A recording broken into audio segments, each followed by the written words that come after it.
Stop right there. If the idea of an abandoned child finding a billionaire father and a true mother moves you, hit the subscribe button and like this video now.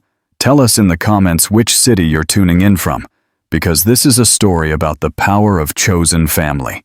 The heiress in room 307. A billionaire's redemption. Imagine being the secret heiress to a multi-billion-dollar empire, yet spending 8 agonizing months completely alone, abandoned in a sterile hospital room. You are only 7 years old. Everyone who should have loved you is gone. This is the harrowing reality of Aurora Rory Sterling. But this is not a story of tragic neglect. It's a story of redemption, of a fearless single mother named Chloe who chose to love the unlovable, and a ruthless tech mogul, Marcus Thorne, who had spent 7 silent years searching for the daughter his ex-wife vanished with. When fate forces their worlds to collide, they uncover a truth buried by lies. The abandoned child is the missing heir. This isn't just about a lost girl being found. It's about 3 damaged hearts forging a family in the most unexpected place, the cold, clinical corridors of St. Jude's Hospital in downtown Boston. The imposing granite facade of St. Jude's Hospital stood sentinel over the Back Bay area of Boston, its tinted windows reflecting the twilight in metallic hues. Beyond the polished marble floors and the opulent wings catering to the city's elite, a discreet, often forgotten corridor on the 3rd floor housed long-term patients. This was the world of Aurora Rory Sterling, a 7-year-old girl whose days bled into weeks and then months, confined to a hospital bed that seemed cavernous for her fragile frame. Rory watched the white ceiling silently, counting the tiny hairline cracks. Imperfections only eyes accustomed to profound solitude would ever notice. "Medication time," a nurse announced, entering the room without knocking. Her tone was strictly professional, almost clinical, as she checked the charts and prepared the doses. Rory didn't respond. She simply turned her head slightly, her pale blue eyes following the nurse's movements without expectation. No one truly talked with her. They only talked to her, about injections, therapy, and treatments. It was as if she were a piece of essential hospital equipment requiring routine maintenance. "Here," the nurse said, handing over a cup of pills and a glass of water. "Swallow them all." The girl obeyed without a sound, taking the medication with an expression of resignation no child should wear. Her fine, silk-like blonde hair fanned out across the pillow, a golden frame for her thin, sorrowful face. "Dr. Vance will stop by tomorrow morning to evaluate your physical therapy progress," the nurse informed her, already heading for the exit. "Try to rest." The door clicked shut softly, leaving Rory alone again with the deafening silence.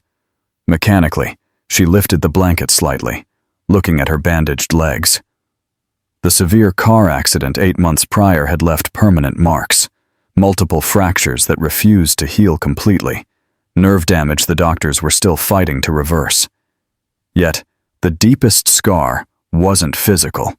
It was the relentless absence of visitors, letters, or any sign that someone in the outside world missed her. Her mother, Eliza Sterling, had vanished after dropping her off at the emergency room, promising to return tomorrow. Days became weeks, and weeks became months. Nurses whispered in the halls that the bills were paid meticulously via wire transfer, but no familiar face ever crossed the threshold of Rory's room. Initially, Rory asked constantly when her mother would return. With time, the questions ceased, and the hope in her eyes went out. 15 minutes before the end of her shift, Chloe Suarez consulted the list of patients she still needed to check. This was her 2nd month as a certified caregiver at St. Jude's, a job she'd secured after years as a private nanny for wealthy families. At 32, a fierce single mother raising a 6-year-old son, she couldn't afford to be picky. She needed to take what came, especially if it paid enough to sustain the cramped 1-bedroom apartment they shared in Dorchester. "Patient 307 needs vitals checked before the evening medication," the head nurse informed Chloe in the corridor. "No one's seen her yet." "On my way," Chloe replied, adjusting the clip holding her long, dark brown hair. Room 307 wasn't usually on her rotation. It belonged to the long-term patients wing, typically assigned to more seasoned nurses. When she opened the door, Chloe was met with the small, solitary figure of Aurora Sterling, a sight that immediately tightened her chest. "Hello," she said softly, approaching the bedside. "My name is Chloe. I just came to check how you're feeling today." The girl looked up at her with a mix of surprise and distrust. Rarely did anyone address her with that kind, gentle tone, as if speaking to a person, not a medical case. "I'm fine," she replied, her voice a near inaudible whisper. Chloe smiled, settling on the edge of the bed instead of towering over her as most staff did. "You know, I don't think you are," she commented honestly. "And it's okay not to be okay. Sometimes you just need to admit you're sad to start feeling better." Rory's blue eyes widened slightly, surprised by the unexpected candor. "The medicine you take must taste terrible," Chloe continued, checking the chart. "When my son, Leo, gets sick and has to take medicine, we always do a special ritual afterward. A sip of grape juice to chase away the bad taste, and a big hug to chase away the sick feeling. It works like magic." "You have a son?" The question escaped the girl's lips before she could stop it, a rare moment of genuine curiosity. "Yes, he's 6. A little whirlwind of energy." Chloe laughed, pulling the blood pressure cuff from the drawer. "I can check your pressure now, I promise to be gentle." Rory extended her thin arm, watching intently as Chloe wrapped the cuff and began the process with a delicacy that contrasted with the usual brisk efficiency of the other staff. "Does your son come to visit you at the hospital?" the girl asked, while Chloe noted the results. "Sometimes. He usually stays with my neighbor while I work, but during school breaks when I can't find care, he comes and waits in the staff lounge. It's against the rules, but the nurses like him because he's polite and draws pictures for everyone." A fleeting spark of interest crossed Rory's eyes. "He likes to draw? Loves it, especially dinosaurs and superheroes." Chloe finished checking the vitals and smiled. "Everything's normal. You seem physically fine, though a little underweight. Are you eating well?" Rory shrugged. "The food here doesn't taste like anything." I understand the problem," Chloe replied with a conspiratorial air. "Hospital food is certainly a challenge. Maybe tomorrow I could bring something special to tempt your appetite. Are you coming back tomorrow?" The question was laden with poorly disguised hope. Chloe felt a pang in her heart. How many times had this little girl heard promises of return that never materialized? "Yes, I'll be on the afternoon shift, and guess what? I'm going to ask to be assigned to this room permanently." She gently straightened the sheet over the girl's bandaged legs. "If that's all right with you, of course." Rory nodded, an almost imperceptible movement. "Perfect. Now it's past bedtime. Do you want me to tell you a story? My son says my stories are the best for falling asleep." "No one ever tells me stories here," the girl murmured, leaning back on the pillow. "Then this will be the first of many," Chloe replied, pulling a chair close to the bed. "Do you know the story of the princess who saved the dragon? It's Leo's favorite." As Chloe's soft voice filled the room with a narrative where princesses didn't wait to be rescued, but befriended misunderstood dragons, something rare happened. A small smile formed at the corner of Rory's lips. It was shy, almost imperceptible, but it was there, the first crack in the wall of solitude that enclosed her. Audience interaction. If you were Chloe, facing lost wages and an empty refrigerator, would you risk your job to bring an unauthorized child into the hospital to visit Rory? Tell us your thoughts below. Is an emotional connection worth the professional risk? The next day, defying all staff expectations, Chloe appeared with a small lunchbox containing homemade chocolate chip cookies, carefully cut into star shapes. "Star cookies for energy," she explained to Rory, whose eyes widened with surprise. "Leo helped make them. He loves cutting them into different shapes." "Thank you," the girl whispered, accepting a cookie with trembling hands, as if she couldn't believe this was truly for her. In the days that followed, a subtle transformation began. Rory started looking forward to Chloe's visits, who always brought small surprises. Children's books borrowed from the library, drawings made by Leo, and new stories that filled the girl's imagination during the long, lonely hours. "Today is a special day," Chloe announced 2 weeks later, entering the room with an excited smile. Someone really wants to meet you." Behind her appeared a 6-year-old boy with messy brown hair and a smile that revealed a missing front tooth. He carried a colorful folder under his arm and looked curiously at the girl in the bed. "Aurora, this is Leo, my son. Leo, this is Aurora Sterling, the girl I told you about." "Hi," Leo said, approaching, without the shyness typical of children meeting strangers. "I brought my drawings to show you. Mom said you're lonely here, so I thought maybe you'd want to draw with me." Rory watched the boy with a mix of surprise and fascination. He was the first child she had seen in months. I don't know how to draw," she confessed quietly. "Everyone knows how to draw," Leo exclaimed with the absolute conviction only children possess. "You just need to try. Look, I brought colored pencils for you too." He opened his folder, spreading sheets of paper and pencils on the bed, completely at ease in the girl's space, as if they were long-lost friends. His naturalness was contagious, and before she knew it, Rory was holding a pencil, making her first hesitant attempts to create something on the paper. Chloe watched the scene with a full heart. Her son, so generous and outgoing, was achieving what expensive doctors and treatments could not, bringing life back to the eyes of this solitary girl. "Mom, look, Rory drew a dog," Leo exclaimed, proudly showing off his new friend's drawing. "Can we bring Sparky to visit her sometime?" "Sparky?" Rory asked, curious. "Our dog," Leo explained. "He's small and yellow, that's why we call him Sparky. But I don't think they let dogs into the hospital. Right, Mom?" "Unfortunately not, dear. But maybe one day Rory can visit our place and meet Sparky in person." The girl's eyes lit up at the possibility, though her face quickly saddened again. "I can't leave here. My legs don't work well and no one would come get me even if they could discharge me." The silence that followed was heavy with the cruelty of that truth. Leo, however, didn't let himself be defeated. "Then we'll bring the world to you," he declared, as if it were the most obvious solution. "I can take pictures of Sparky, our house, the park near the building. That way you can see everything without having to leave." The simplicity of the solution, the spontaneous generosity, made something unexpected happen. Rory laughed. It was a brief, almost frightened sound, as if she herself didn't recognize that expression of joy coming from within her. Chloe felt her eyes well up. In her 2 weeks of visiting the girl, she had never heard her laugh. It was a precious sound, like a rare bird finally feeling safe enough to sing. That afternoon, when the floor supervisor passed by to inspect the patients, he found an uncommon scene. Little Rory Sterling, known for her apathy and isolation, was sitting up in bed with colorful drawings scattered around her, talking animatedly with a boy her age, while a caregiver watched them with a smile that illuminated the entire room. "What is going on here?" Dr. Finley asked, adjusting his glasses to make sure he was seeing correctly. "Improvised art therapy, doctor," Chloe replied promptly. "I was just commenting on how the patient seems much livelier today."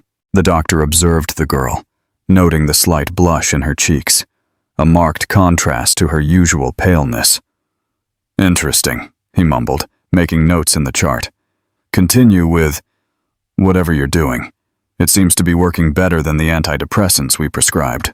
After the doctor left, Chloe exchanged a knowing look with the children.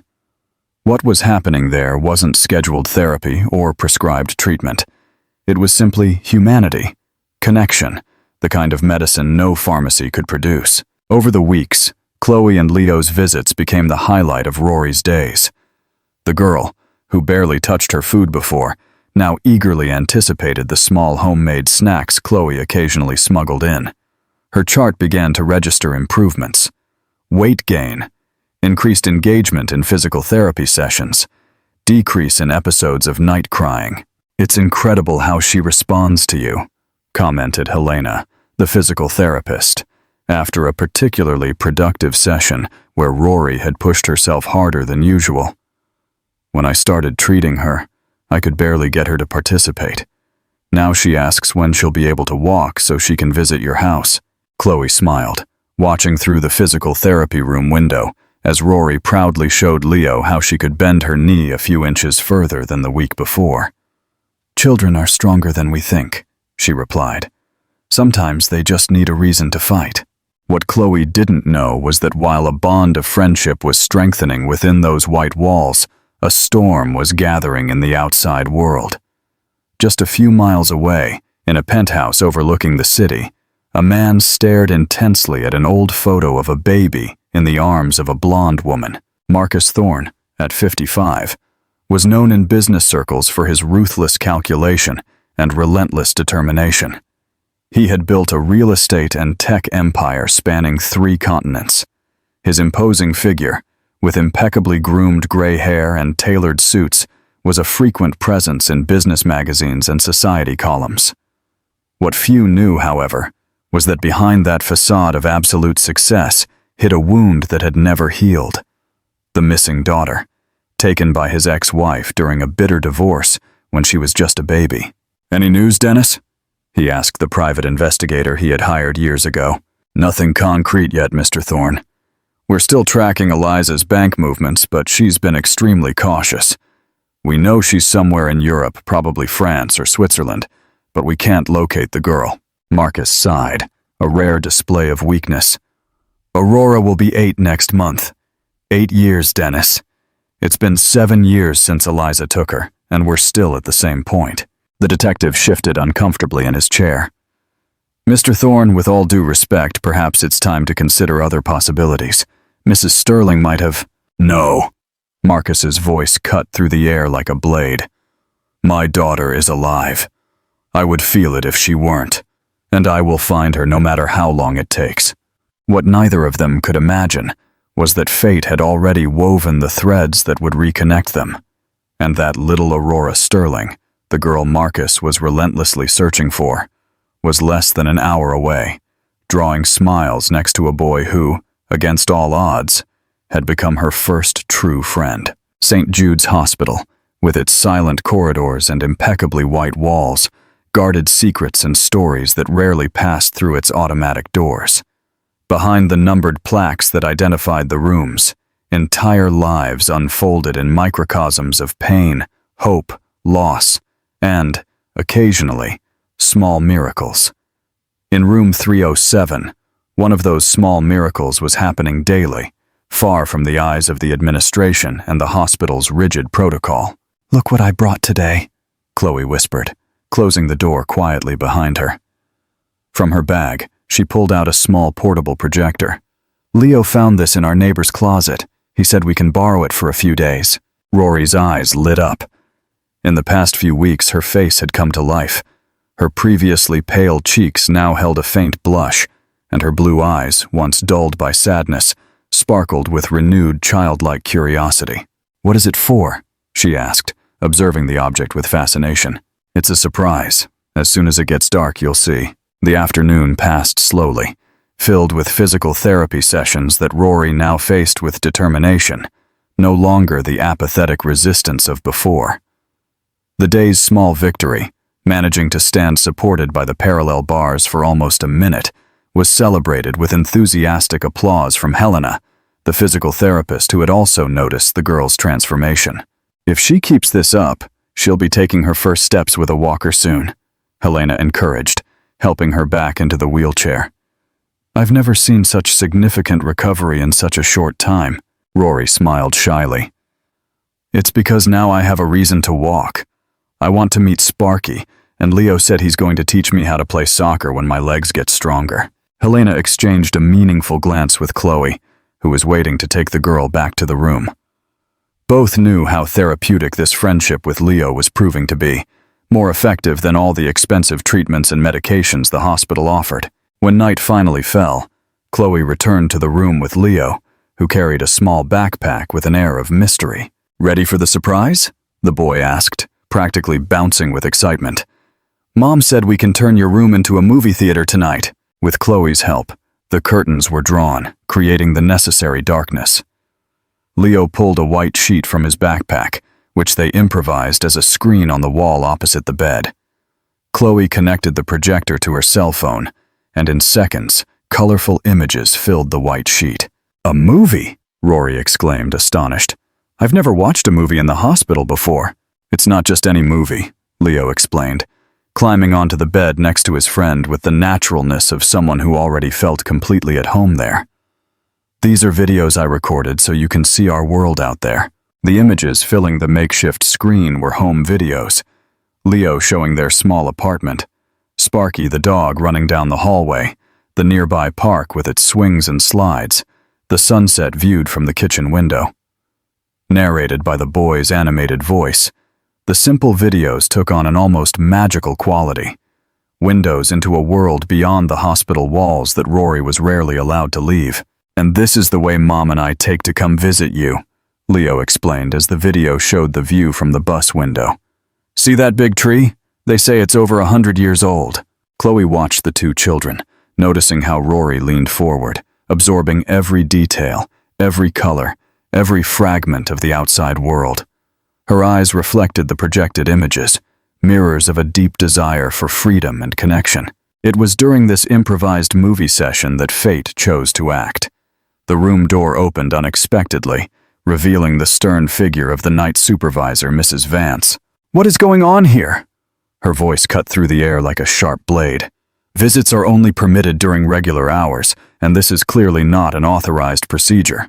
Chloe quickly stood up, positioning herself between the children and the supervisor, as if she could physically shield them from the intrusion. "Mrs. Vance, I can explain. It's an alternative therapy that is helping Rory with her recovery. Dr. Finley is aware of my son's visits." The supervisor raised a clearly skeptical eyebrow. "Unauthorized alternative therapy, visits outside of visiting hours, unregulated electronic equipment. Those are at least 3 serious protocol violations, Miss Suarez." Chloe's face paled. She couldn't lose this job, not when the rent was overdue and bills were piling up on the kitchen table. But at the same time, she couldn't regret her actions.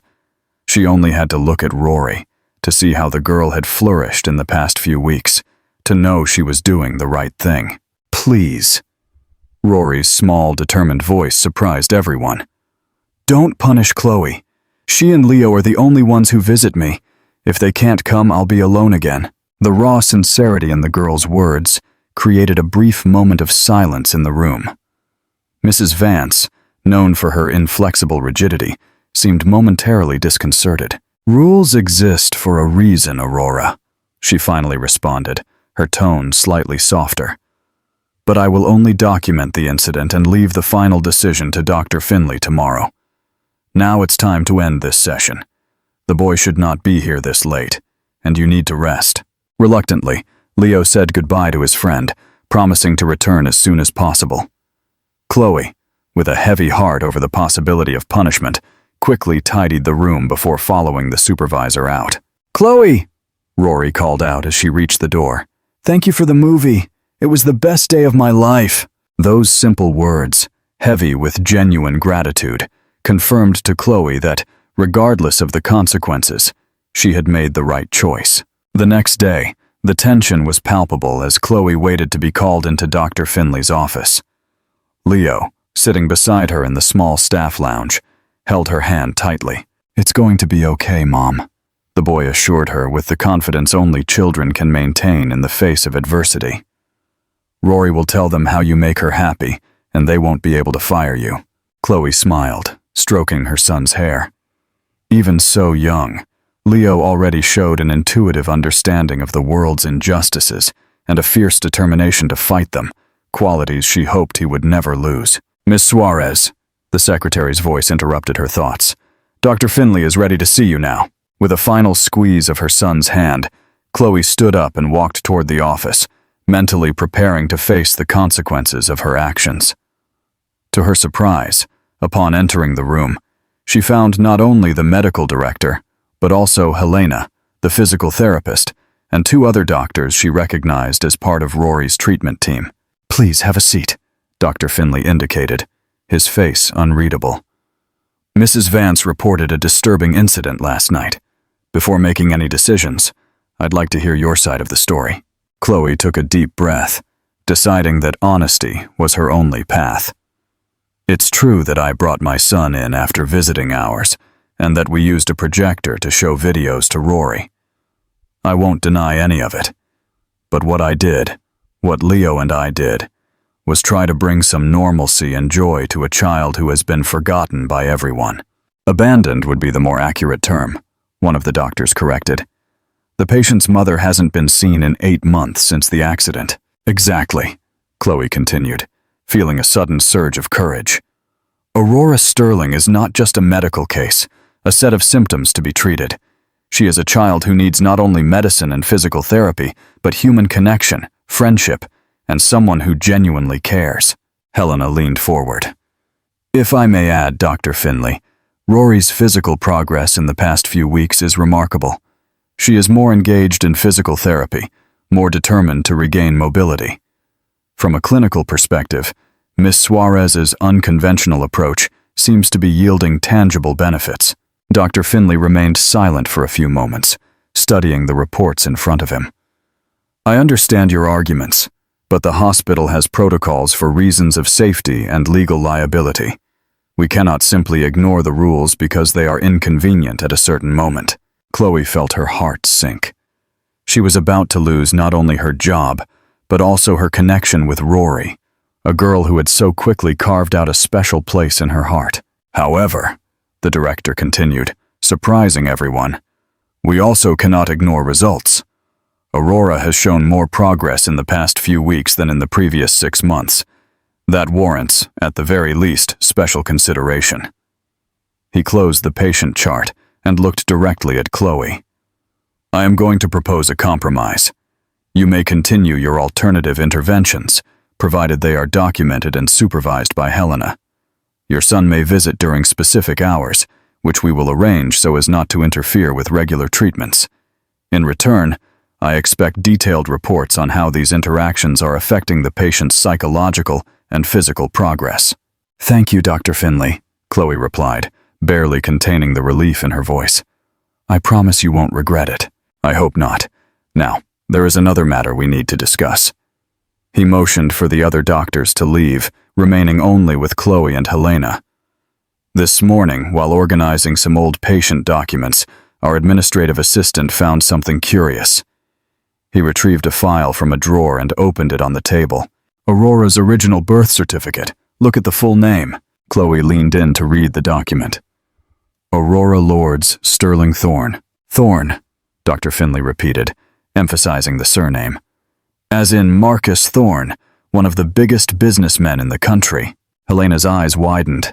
The real estate and tech magnate? The one in the business magazines? Exactly. According to this document, he is our patient's biological father, a fact that the girl's mother apparently carefully concealed when she admitted her here. Chloe tried to process the information. But does that mean Rory wasn't abandoned? That maybe her father doesn't even know she's here? It's a possibility we need to consider. The director seemed genuinely disturbed. The bills are paid punctually via wire transfer from an offshore account, which makes tracing the origin difficult. The mother, Eliza Sterling, left specific instructions not to contact anyone but herself in case of an emergency. And now? What does this mean for Rory? Chloe asked, feeling a protective instinct rising within her. It means we have a legal and ethical obligation to notify Mr. Thorne. If he truly is the girl's biological father and doesn't know her whereabouts, we are potentially contributing to a situation of parental alienation by keeping the child here without his knowledge. A heavy silence fell over the room as the implications of the discovery sank in. For Chloe, a whirlwind of contradictory emotions arose. Joy at the possibility of Rory having a family, fear of losing her connection with the girl, and worry about how this revelation would affect her emotionally. When do you plan to contact him? She finally asked. We are preparing a careful approach. This is an extremely powerful and influential man. We need to be absolutely certain before making any accusations or revelations. Dr. Finley closed the file. Meanwhile, I ask for complete discretion on this matter. Aurora has already been through enough trauma. We don't want to create expectations that might be frustrated. Chloe nodded, fully agreeing with the need to protect the girl from further disappointment. Leaving the office, she found Leo exactly where she had left him, drawing diligently in his notebook. So, Mom, are we in trouble? He asked, lifting his anxious eyes. No, my love. Actually, we can continue visiting Rory. It's official now. It's part of her treatment. The smile that illuminated her son's face was exactly what Chloe needed to momentarily push aside the worry about what the recent revelation might mean for the future of the little friend they had taken into their hearts. CTA, Juatruin. The mystery is solved, but the drama is just beginning. Do you think Marcus Thorne, the icy billionaire, can truly be a good father? And what about Chloe? Is she just a caregiver, or is she meant to be much more? Comment your predictions below. And don't forget to share this incredible story. Marcus Thorne's penthouse in the financial district was a monument to modern architecture. Wide, open spaces, floor-to-ceiling windows offering panoramic views of the city, and furniture that combined elegance and functionality. It was a home that perfectly reflected the man who inhabited it, imposing, impressive, but strangely devoid of human warmth. That morning, Marcus was drinking his coffee while reviewing financial reports, a routine as established as the rising sun. His personal assistant, Grant, entered the dining room quietly. "Sir, Detective Dennis is here. He says he has urgent information." Marcus looked up from his documents, suddenly alert. "Send him in immediately." Dennis Santos was not the kind of man who was easily impressed. After 20 years investigating complex cases, from corporate embezzlement to mysterious disappearances, he had developed a professional impassivity that rarely cracked. However, this morning, his demeanor betrayed unusual agitation. "We found her, Mr. Thorne," he said without preamble as soon as he entered the room. "Aurora Sterling. We know where she is." Marcus stood up so abruptly that his chair nearly fell over. "Where? How is she? Is Eliza with her?" "She is in Boston, sir. She has been here the whole time." Dennis placed a file on the table. "At St. Jude's Hospital, admitted 8 months ago after a car accident." "An accident?" Marcus's voice cracked, a rare display of emotion. "Is she all right?" "She suffered severe fractures to her legs with some permanent sequelae. She is receiving intensive treatment, but—" Dennis hesitated, clearly uncomfortable with the next piece of information. "Eliza abandoned her at the hospital, sir. She left the girl there and disappeared. She continues to pay the bills remotely, but hasn't visited her daughter in 8 months." A deathly silence filled the room as Marcus absorbed the information.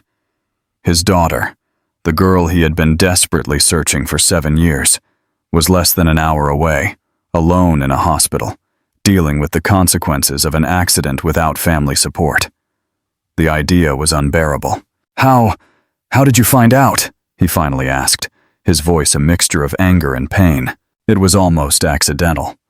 One of our contacts in the banking system flagged a regular transfer to the hospital coming from one of the accounts we monitor. We investigated further and found the original birth certificate in the hospital archives. Your name is listed as the biological father." Marcus walked to the window, his back rigid as if carrying the weight of the world. For years, he had imagined what the reunion with his daughter would be like, perhaps in some distant country, having to deal with Eliza's resistance, possibly facing the distrust of a child who had only heard her mother's side of the story. He never imagined this scenario: Aurora abandoned, injured, and alone. And, "Prepare the car," he ordered, his voice regaining its usual firmness. "We are going to the hospital right now." "Sir, perhaps we should approach this with more caution," Dennis suggested. "The girl has been through significant trauma. An additional shock could—" "My daughter has been alone in a hospital for 8 months," Marcus interrupted, his gray eyes cold as steel. "Every minute she remains like that is another minute of unnecessary suffering.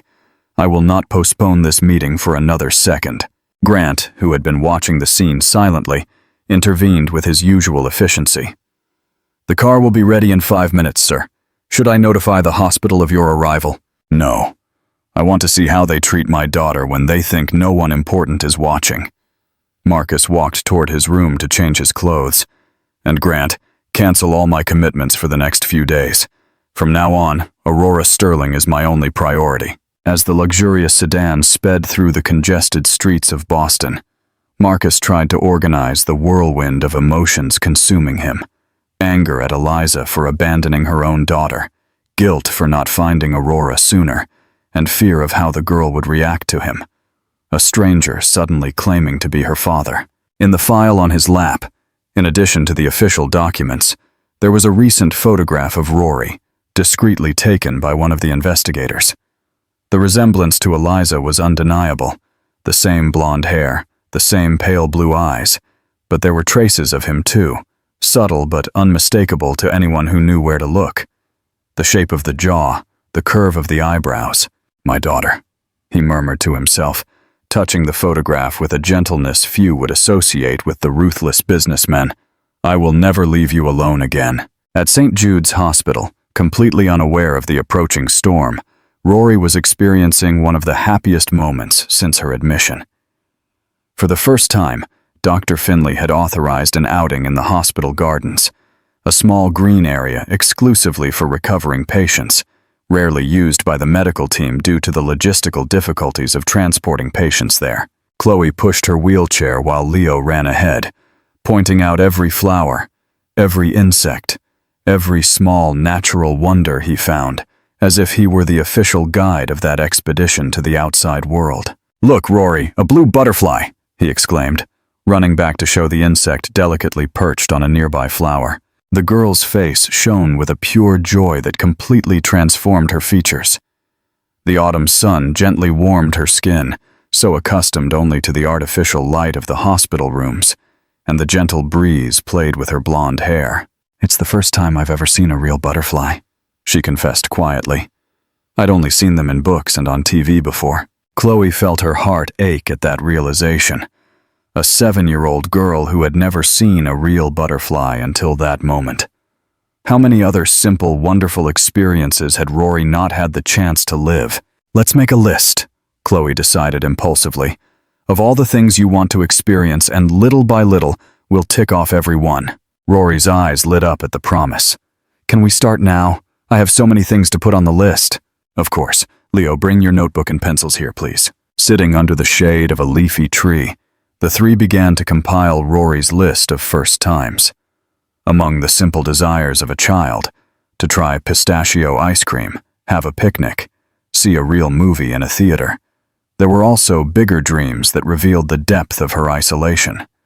Having a birthday party with friends, visiting a real school, hugging a dog. "And what else would you like to do that you've never done before?" Chloe asked, after several pages were already filled with Leo's careful handwriting. Rory was silent for a moment, thoughtful. When she finally spoke, her voice was almost a whisper. "Meet my dad." The sincerity of the answer hit Chloe hard. Amidst all the joy of the outing, she had almost forgotten the morning's revelation, that Rory's father was none other than Marcus Thorne, and that he probably didn't even know his daughter was here. "He never came to visit you?" Leo asked with the direct curiosity typical of children. "I don't know who he is," Rory simply replied. "Mom never talked about him. She just said he wasn't part of our life." Chloe exchanged a look with Leo, silently signaling him not to press the matter. "Well, let's put that on the list too. Who knows? One day." The rest of the sentence was never completed. At that exact moment, a movement at the garden entrance drew the small group's attention. A tall man, with gray hair and an imposing posture, accompanied by 2 other men in dark suits, had stopped abruptly upon spotting the girl in the wheelchair. Even from a distance, Chloe immediately recognized Marcus Thorne from the photographs she occasionally saw in business magazines. Fate, in its characteristic unpredictability, had decided that the last item on Rory's list would be the first to be fulfilled. "Who is that man, Mom?" Leo asked, noticing Chloe's sudden tension. Before she could answer, Marcus Thorne began walking toward them, his eyes fixed on the small blonde figure in the wheelchair, as if the rest of the world had simply disappeared. Time seemed to freeze in the garden of St. Jude's Hospital. Marcus Thorne advanced with deliberately slow steps, as if afraid a sudden movement might cause the vision in front of him, the blonde girl in the wheelchair, to vanish like a mirage. Chloe instinctively placed herself beside Rory's chair, a protective hand on the girl's shoulder. Leo, sensing the tension, positioned himself on the other side, forming a small human barrier. When Marcus finally stopped in front of them, his gray eyes, usually calculating and cold, were misty with contained emotion. For a few moments, he just observed the girl, absorbing every detail of her face, as if trying to compensate for 7 years of absence in a single glance. Aurora Lords. The businessman's voice was hoarse, almost unrecognizable to those accustomed to his usual firmness in interviews and pronouncements. The girl flinched slightly in her chair, intimidated by the imposing presence of the stranger who seemed to know her name. "Yes, sir," she replied quietly, instinctively reaching for Chloe's hand for reassurance. Marcus noticed his daughter's discomfort and took a step back, trying to appear less intimidating. "My name is Marcus Thorne," he introduced himself formally, as if he were at a business meeting and not standing before the daughter he had searched for years. I believe we need to talk." "Are you a doctor?" Rory asked, confused by the presence of the elegant man who clearly wasn't wearing scrubs or a hospital ID. A sad smile briefly crossed Marcus's face. "No, I'm not a doctor. I am—" He hesitated, unsure how to proceed, how to summarize the complexity of the situation in a few words. "Mr. Thorne," Chloe intervened, recognizing the man's dilemma. Perhaps this conversation should happen in a more private setting, with Dr. Finley present. Rory is enjoying her first walk in the garden in many months, and it would be a shame to interrupt this special moment. Marcus studied the woman with renewed interest, noting the protective way she stood beside Rory, the evident bond between them. "You are Chloe Suarez," she introduced herself, "Aurora's caregiver, and this is my son, Leo." The boy, watching the scene with curious eyes, gave a small nod. "You look like an important person," Leo commented with the blunt honesty typical of children. A brief, genuine smile lit up Marcus's face. "Some people think so," he replied, surprised by the boy's perception. Turning his attention back to Chloe, he nodded. "You're right, Miss Suarez. I don't want to interrupt this moment, but I do not intend to leave this hospital until I have spoken properly with my daughter." The word daughter hung in the air like a silent bomb. Rory's eyes widened, darting quickly between Marcus and Chloe, as if seeking confirmation that she had understood correctly. "Daughter?" she repeated, her voice barely above a whisper. Chloe knelt beside the wheelchair, gently holding the girl's hands. "Rory, this matter is a little complicated. It's best if we go inside and talk, calmly with Dr. Finley present to explain everything, okay?" The girl nodded slowly, still too shocked to formulate questions. Her gaze, however, did not waver from Marcus, as if trying to find some resemblance in his face, some confirmation of that surprising revelation. In Dr. Finley's office, the tension was palpable. The medical director, clearly uncomfortable with the delicate situation, tried to balance the emotional needs of a vulnerable child with the legal demands and the intimidating presence of one of the country's most powerful men. "Aurora," the doctor began gently, "remember how we talked several times about your family, about how we hadn't been able to contact your father?" The girl nodded silently, her eyes shifting between the adults in the room. "Well, it turns out we found new information this morning. Documents that show Mr. Thorne here is, in fact, your biological father, and it seems he didn't know you were here in the hospital all this time." "Your mother," Marcus interjected, trying to control the emotion in his voice. "Eliza and I separated when you were just a baby. She took you without my knowledge. I spent the last 7 years searching for you both, without knowing where you were. Mom said my dad didn't want to know about me," Rory replied, her voice small but surprisingly firm. "That he had a new family and we needed to stay away." The pain in Marcus's eyes was almost physical. "That's not true, Aurora. I never had another family. I never stopped searching for you for a single day. Then why would Mom lie?" The simple, direct question carried the weight of a child's confusion trying to understand the complexity of adult failures. A heavy silence filled the room. How to explain to a 7-year-old the intricacies of a bitter divorce, the power games and manipulation that wounded adults are capable of playing, using their own children as pawns? It was Chloe who finally spoke. "Sometimes, Rory, adults make wrong choices when they are angry or hurt. It doesn't mean they are bad people, just that they made mistakes. Your mom might have thought she was protecting you, in her own way. But she left me here all alone," the girl replied, tears finally escaping her blue eyes, "and never came back to see me." Marcus took a hesitant step toward his daughter, clearly wanting to comfort her but uncertain if he would be welcome. To everyone's surprise, it was Rory who extended a small, trembling hand toward him in a silent gesture of permission to approach. Kneeling before the wheelchair, Marcus gently held his daughter's hand. "You will never be alone again, Aurora Lords. I'm here now and I'm not going anywhere. Promise?" The child's voice was barely audible. "I promise," he replied with a conviction that spoke more than any legal document ever could. The following weeks were a time of adjustment for everyone. Marcus, with his influence and resources, completely transformed Rory's treatment. The best specialists in spinal cord injuries were consulted, state-of-the-art physical therapy equipment was installed, and an entire hospital room was renovated to provide more comfort and appropriate stimulation for the girl. However, to the surprise of the medical team, he did not remove Chloe and Leo from his daughter's life. On the contrary, after observing the interaction between them and realizing how the caregiver and her son had been fundamental to Rory's emotional well-being, Marcus made an unusual decision. "I'd like to make a formal proposal," he told Chloe one afternoon as they watched Rory and Leo playing in the new recreational space installed in the girls' room. "When Aurora is discharged, she will need special care at home. I would like you to continue as her full-time caregiver." Chloe looked at him in surprise. "I appreciate the offer, Mr. Thorne, but I have my son to consider. Leo is settled in his school. We have our routine." "I understand perfectly," Marcus replied, his tone gentler than usual.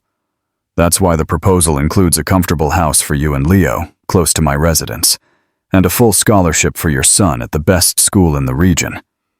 Plus, of course, a significantly higher salary than you receive here." The generosity of the offer left Chloe speechless for a moment. It was an opportunity that would completely transform her life and Leo's, freeing them from constant financial worries, overdue bills, and their cramped apartment. "Why are you doing this?" she finally asked.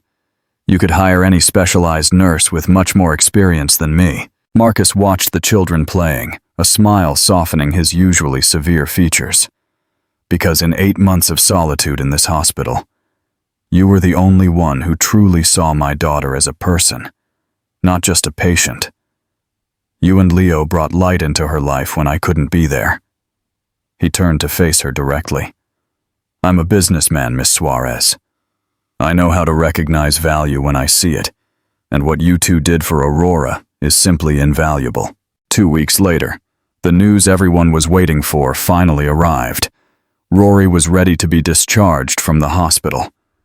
Her progress in physical therapy had been remarkable. She could now stand with minimal support and take a few steps with a walker. Doctors believed that with continued therapy, she might eventually walk with canes, though she would likely always need some support. On the day of the discharge, the hospital seemed transformed. Staff members who had barely noticed the girl's presence for 8 months now gathered to wish her well and say goodbye. Dr. Finley personally supervised the final tests, visibly moved, even as he tried to maintain his professional demeanor. "Is everything ready?" Marcus asked, entering the room where Chloe was helping Rory get dressed in new clothes. A light blue dress that matched her eyes, personally chosen by Leo, who had insisted on participating in the shopping. "Almost," Chloe replied, adjusting the ribbon in the girl's hair. "Only the new shoes are missing." "Actually," Marcus interjected, "I brought a surprise before we leave." He gestured toward the door, where an elegant gray-haired woman was waiting. "This is Mrs. Davies, my housekeeper for over 30 years. She helped prepare a special surprise for you, Aurora." The woman entered, carefully carrying a wiggling bundle. When she placed it on the bed, it was revealed to be a golden retriever puppy with a large red bow on its collar. "A dog!" Rory exclaimed, her eyes wide with joy. Is it for me?" "All yours," Marcus confirmed, clearly satisfied with his daughter's reaction. "Leo mentioned that you really wanted to meet Sparky, so I thought maybe you'd like to have your own furry friend." The girl extended her arms, and the puppy immediately snuggled in, licking her face with enthusiasm and provoking crystal-clear laughter that echoed through the room. "What are you going to name him?" Leo asked, equally delighted with the animal. Rory thought for a moment, stroking the puppy's soft ears. "I think I'll name him Miracle," she decided. "Because that's what he is. A miracle. Just like finding my dad and having you both as friends." The adults exchanged emotional glances, touched by the girl's simple yet profound wisdom. In that moment, the social and economic barriers that would normally separate Marcus Thorne, the ruthless billionaire, and Chloe Suarez, the struggling single mother, seemed completely irrelevant. United by Rory's well-being, they had formed an improbable alliance that, without them realizing it, was slowly turning into something more. The arrival at the Thorne mansion was a surreal moment for Chloe and Leo. The imposing electronic gate opened to reveal a property that looked like something out of a movie, impeccably maintained gardens, and a main house that resembled a small palace. "It's like a castle," Leo exclaimed, his eyes scanning the grounds in amazement. "It's too big," Rory commented, holding Miracle in her lap as she looked at the property from the car window. "I'm going to get lost in here." "Don't worry," Marcus reassured her as he helped his daughter out of the vehicle. "We'll always be nearby to guide you. Plus, I prepared a special surprise." He led the small group to the main entrance, where a discreetly installed elevator awaited. "To facilitate your mobility while you are still adapting to the walker," he explained. Inside the mansion, the surprise continued. The room prepared for Rory was every child's dream. Walls in soft shades of blue and green, a spacious canopy bed, shelves full of books and educational toys. The most touching detail, however, was the framed photographs on the walls. Images of baby Rory in her mother's arms, alongside a visibly younger and smiling Marcus. "How did you get these pictures?" the girl asked, fascinated by those fragments of a life she didn't remember living. "I kept every photograph, every memory," Marcus replied, emotion evident in his voice, "for when I finally found you." The first days in the Thorne mansion established a new routine. Mornings were for physical therapy for Rory, with Chloe always by her side, offering emotional support. Afternoons were for private lessons for both children. Leo would attend the same school as Rory as soon as she was ready to return to a school environment. But in the meantime, they shared a tutor. Marcus, always busy with his business, completely reorganized his schedule to be present. Important meetings now took place in his home office. Video conferences replaced trips previously considered essential, and his assistants received clear instructions that nothing took priority over the well-being of his newly found daughter. One afternoon, while watching Rory and Leo in the garden with Miracle, Marcus found Chloe contemplating the same scene from the balcony. "She's happy," he commented, standing beside the caregiver. "Thanks to you," Chloe smiled softly. "Thanks to all of us. Rory needed a family, and somehow we all became exactly that for her." The peace of that moment, however, would be brief. A few days later, an unannounced limousine pulled through the gates of the Thorne mansion. Two elegant but stern figures descended. Julia Thorne, Marcus's niece, and Octavio Thorne, the businessman's older cousin. "We need to speak with Marcus urgently," Julia announced to the housekeeper. "It's a family matter." "What brings you here?" Marcus asked directly when he met them in the living room. "We are concerned, cousin," Octavio began, his tone falsely cordial. "We hear alarming rumors about a supposed daughter you suddenly brought home, and about employees living on the family property." "They are not rumors," Marcus replied coldly. "Aurora is my biological daughter, as DNA tests have confirmed. As for who lives on my property, that concerns only me." Julia leaned forward, her calculating eyes fixed on her uncle. "Marcus, darling, we understand the emotional shock of discovering a daughter after so many years. But we have to think rationally. This situation has serious implications for the entire Thorne family, for the business, for the reputation we've built. For starters," she continued, "this child appeared very conveniently now, when you are at the peak of your success. Don't you think it's curious? And this caregiver living here with her son, people will start to talk." "Her motives, you mean?" Octavio corrected, trying to hide his disdain. "Have you checked this woman's background? The Thorne companies have a significant patrimony, cousin. You wouldn't be the first rich man to be manipulated by a moving story. Let me clarify a few things, Marcus said with an icy calm. First, Aurora is my daughter, confirmed by genetic tests and official documents. Second, Chloe Suarez is a dedicated professional who was the only person to treat my daughter with dignity during 8 months of abandonment. And third, your concerns about the family and the patrimony are too transparent. He stood up, signaling the conversation was over.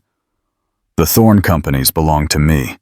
The fortune that concerns you so much was built by me, not inherited, and my decisions regarding my daughter are absolutely unquestionable. If you would at least agree to send the child to a specialized institution, Julia insisted, where she could receive adequate treatment. Away. Marcus's voice cut through the air like a whip. Get out of my house right now.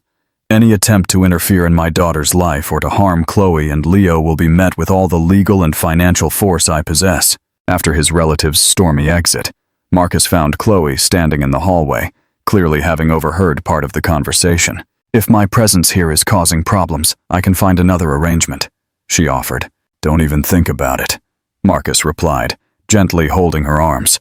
What you just witnessed was merely greed disguised as family concern. In the following days, insinuations about the opportunistic caregiver who had infiltrated the Thorn mansion began circulating on social media. An investigation traced the source of the rumors to one of Julia's personal assistants.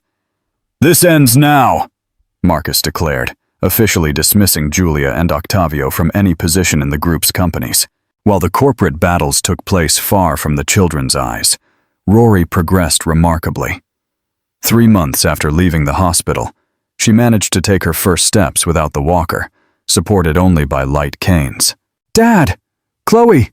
Leo! Look! She called out excitedly one afternoon, positioning herself in the center of the living room. With concentrated determination on her small face, she took a step, then another, and another, crossing almost half the distance to the sofa where the three were watching her. You did it!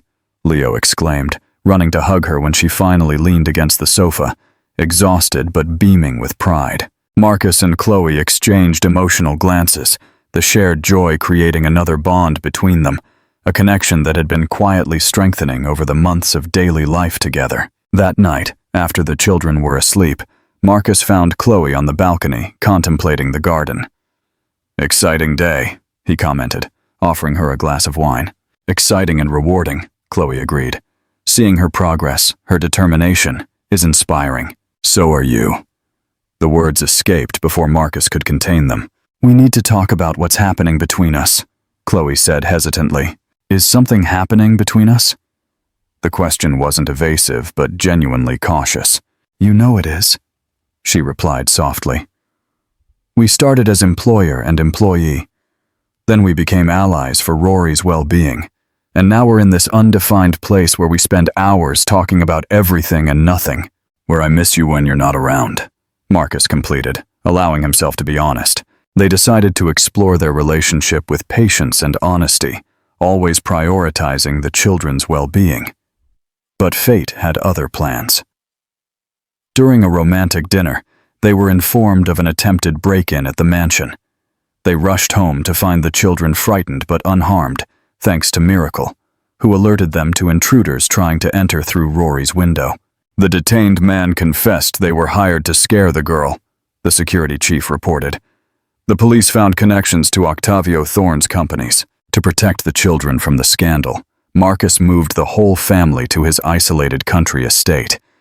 It was in this peaceful refuge that he finally asked Chloe to marry him. Chloe Suarez, you transformed my life when you brought love to my daughter, and then extended that same love to me. Would you do me the honor of marrying me? Yes, Marcus, yes, with all my heart. What they didn't realize were the 2 little spies hiding behind a bush. It worked, Leo whispered to Rory. Our plan worked.